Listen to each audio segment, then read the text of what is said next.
নেন নেন নেন হয়েছে হয়েছে। কতগুলি শ্রমিক করে আপনারা প্রথম কোনো লেখা বাংলাদেশ দৈনিক জনগণকে প্রকাশিত এই বিষয়ে আপনার অনুভূতি থেকে। ধন্যবাদ করলেন আপনাকে। হ্যাঁ, এই বিষয়ে আমার অনুভূতি যদি বলেন, অনুভূতি অত্যন্ত চমৎকার।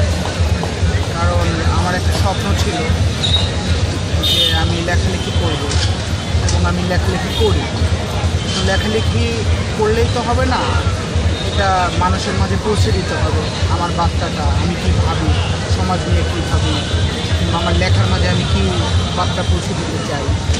তো জনকণ্ঠের মতো একটা জাতীয় দৈনিকে আমার এই লেখাটা এসেছে, সেক্ষেত্রে আমার অনুভূতি সত্যি অনেক চমৎকার। আমরা যেটা দেখলাম যে আপনার লেখার শিরোনাম দানাকাটা পরি। তো দানাকাটা পরি সম্পর্কে আপনি যদি কিছু বলেন। হ্যাঁ, লেখাটার শিরোনাম দানাকাটা পরি। অনেকে আমাকে বলছে যে দানাকাটা পরি, জাস্টিন আমরা যেটা বুঝি সেটা হলো যে দানাবিহীন পরি। এটা কেন হলো? এটা হওয়ার কারণ হলো যে আমার গল্প যদি আপনি পড়ে থাকেন দেখবেন আমি এখানে যৌতুক নিয়ে কথা বলেছি, আমাদের সমাজের যে উঁচু জাত নিচু জাত, ধর্ম নিয়ে বাড়াবাড়ি, এগুলো নিয়ে কথা বলেছি। তা আমার গল্পতে দেখা যায় যে গল্পের যে নায়িকা, কেন্দ্রে চরিত্রে যে নায়িকা আছে, ক্লাস 9-এ পড়ে, সে জোর করে একটা মেয়েকে তার বাবা মা তুলে দেয়, তার যৌতুকের বলি হতে হয়। সেক্ষেত্রে ডানাকাটা আমি এ কারণেই শিরোনাম করেছি ডানাকাটা পরি, যে ক্লাস 9-এ পড়ে একটা মেয়েকে আপনি বিয়ে দিয়ে দিচ্ছেন জোর করে তার মতের বিরুদ্ধে। দ্যাটস মিন আপনি তার ভবিষ্যতে তার যে একটা স্বপ্ন ছিল, তার উড়ার জন্য যে একটা ডানা ছিল, এটা আপনি কেটে দিলেন। এই কারণে আমার গল্পের নাম ডানাকাটা। আপনি লেখালেখি মানে কতদিন ধরে করেন? এটা তো প্রথম আমরা দেখলাম যে কোনো একটা লেখা প্রথম আসে, কিন্তু লেখালেখি কি অনেক আগে থেকেই করেন? হ্যাঁ, লেখালেখি আমি অনেক ছোটোবেলা থেকেই করি। আমার এক মামা ছিলেন, দূর সম্পর্কের মামা বলতে আমার মায়ের চাচাতো ভাই, ফিরোজ আশরাফ। ওনার একটা গল্পের বই ছিল ঝরা গোলাপ, উনি খুব নাম করেছিলেন। এরপরে ওনার লেখালেখিটা চলে যায়। এরপরে আমার বড় আপু লেখালেখি করতো, কিন্তু সেটা আসেনি, যার কারণে ছোটোবেলা থেকে টুকটাক লেখার চেষ্টা করতাম। বিভিন্ন স্কুল কলেজের সাময়িকীতে আমার পত্রিকা, কলেজের দেয়াল পত্রিকা ছিল, এগুলোতে আমার লেখা গিয়েছে। সেক্ষেত্রে আপনি বলতে পারেন আমি ছোটোবেলা থেকে লেখালেখি করি এবং এখন একটু বড় পরিসরে করার চিন্তা ভাবনা করছি। তো লেখালেখি তো মানুষ অনেক বিষয় নিয়েই করে, অনেক কবিতা লেখে, গল্প লেখে। আপনার কি মানে সব বিষয়েই লেখালেখি করার ইচ্ছা, নাকি শুধু গল্পটা নিয়েই করার ইচ্ছা? সে কথা বলতে গেলে আপনি আমাকে যদি বলেন যে আমার ইচ্ছেটা হলো যে সমাজের যে বাস্তব চিত্র, এগুলো মানুষের সামনে তুলে ধরা। আমাকে এই সমাজের অবক্ষয়, সমাজের এই অবচেতনা, এই যে শোষণ, এগুলো আমাকে খুব ভাবায়, আমাকে খুব পীড়া দেয়। তো আমার চোখের সামনে যা ঘটে যায়, এর বিরুদ্ধে আমি তো আর সরাসরি প্রতিবাদ বলেন আর অন্যায়ের বিরুদ্ধে প্রতিরোধ গড়ে তোলা বলেন করতে পারি না, কিংবা করার চেষ্টা করলে খুব ছোট্ট পরিসরে। তো আমি লেখার মাধ্যমে একটা আলোড়ন সৃষ্টি করতে চাই, যার কারণে আমি কবিতা লিখি মনের আনন্দের জন্য, কিন্তু গল্পটাকেই আমি মেন ফোকাসে রাখতে চাই। সব লেখকেরই একটা পরিকল্পনা থাকে তার বই বের হবে। আমরা কি মানে আগামী ফেব্রুয়ারি মাসে 21শে ফেব্রুয়ারি বইমেলায় কি কোনো বই আপনার পাবো কিনা? সেক্ষেত্রে একটু আপনাকে ডিটেলস আমি এই প্রশ্নটা জবাব দেবো।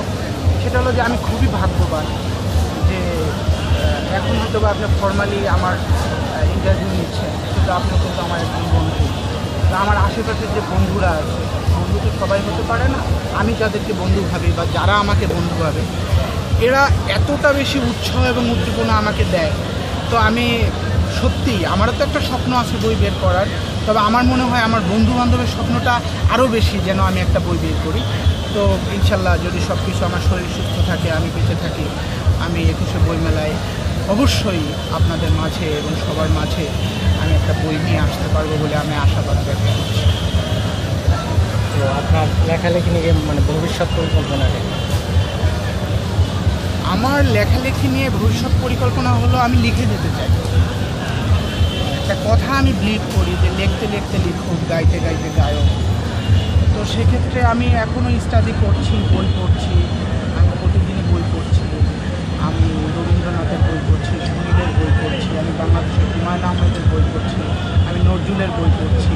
আমি শিখছি, আমি শুধু বই পড়ছি না, আমি বিভিন্ন জিনিস অবজার্ভ করছি, আমি সিনেমা দেখছি। আমার ঘুরতে যাওয়ার খুব একটা সুযোগ হয় না, কারণ আর্থিক যে বিষয়টা, আর্থিক দৈন্যদশা সবারই থাকে, আর লেখকদের মাঝে মনে হয় এটা একটু বেশিই থাকে। তো আমি সব প্রতিকূলতা কাটিয়ে উঠতে হয়তো বা পারবো না, কেউ পারেও না, মানুষের সাথে শেষ নাই। তো আমি এর মাঝেই আমি শিখে যেতে চাই, পড়ে যেতে চাই, জেনে যেতে চাই এবং আমি লিখে যেতে চাই। আপনার এই লেখালেখি নিয়ে পাঠকদের উদ্দেশ্যে কিছু বলতে চান? পাঠকদের উদ্দেশ্যে আমার একটাই চাওয়া, যে আপনারা আমার গল্পগুলো পড়ুন, অবজার্ভ করুন, আপনারা মন্তব্য করুন। ইভেন আপনাদের মন্তব্যই আমার জন্য আশীর্বাদ বলে আমি বিশ্বাস করি। সমালোচনা সেটা হতে পারে নেগেটিভ, হতে পারে পজিটিভ। নেগেটিভটা থেকে আমি আমার ভুল বুদ্ধ শুধরে নিতে পারবো, আর পজিটিভটা থেকে আমি উৎসাহ পাবো। তো আমি এতটুকু বলবো, আপনারা আমার সাথে থাকেন, আমার লেখা পড়েন, আমাকে বেশি বেশি করে সামনের পথে এগিয়ে যেতে সহায়তা করেন এবং আমাকে আরও লিখতে যেন আমি উৎসাহ পাই, এই উৎসাহটা আপনারা দিয়ে থাকবেন বলে আমি আশা করি। অনেক ধন্যবাদ আপনাকে আমাদের সাথে এই ইন্টারভিউতে যোগ দেওয়ার জন্য। আপনাকে অনেক ধন্যবাদ বললেন। আপনার মতো একজন বন্ধু কিন্তু মানুষ আমি পেয়েছি। সাথে যারা আছে এখানে ভিডিওতে, সিদ্দিকুর রহমান আছেন, মাহফুজুর রহমান আছেন, তো সবাই আমার ফ্রেন্ড প্লাস আমার শুভাকাঙ্ক্ষী, আমার ভাই আপনারা।